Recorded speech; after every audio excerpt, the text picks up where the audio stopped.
الناس كلهم هالكون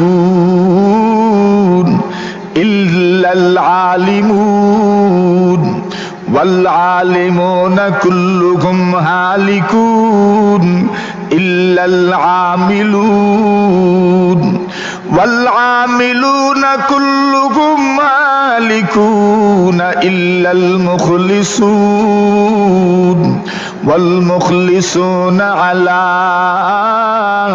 خطر عظيم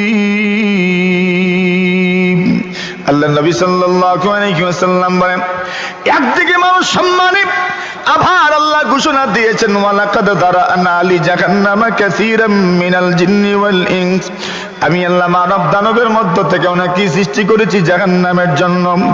এইবার জাহান্নামে যদি কেউ যায়, এটা তার জন্য সম্মান নয়, তার জন্য অপমান। যে যাবে ওনার জন্য এটা অপমান কর, এটা ওনার জন্য অবমাননা কর, এটা ওনার জন্য লাঞ্ছনা কর একটা শাস্তি। এটার নাম ইজ্জত নয়, এটার নাম সম্মান নয়, এটার নাম মর্যাদা নয়।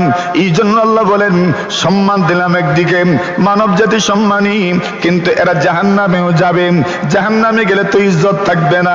এইবার জাহান্নাম থেকে বাঁচতে গেলে আল্লাহ রাসূল সাল্লাল্লাহু আলাইহি ওয়াসাল্লাম বলেন, আন্নাসু কুল্লুকুম হালিকুন ইল্লাল আলিমুন,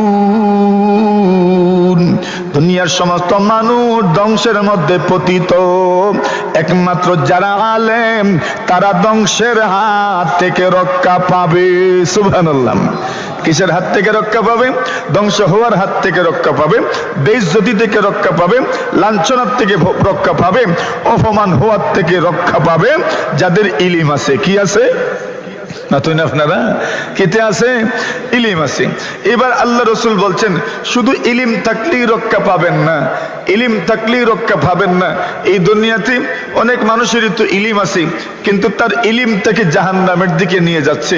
সামান্য দুনিয়ার কিছু মোহে পড়ে, দুনিয়ার কিছু লাভ করার জন্য, দুনিয়ার কিছু উপার্জন করার জন্য তার ইলিমকে, আল্লাহর বান্দা যেই ইলিম অর্জন করেছিল ওই ইলিম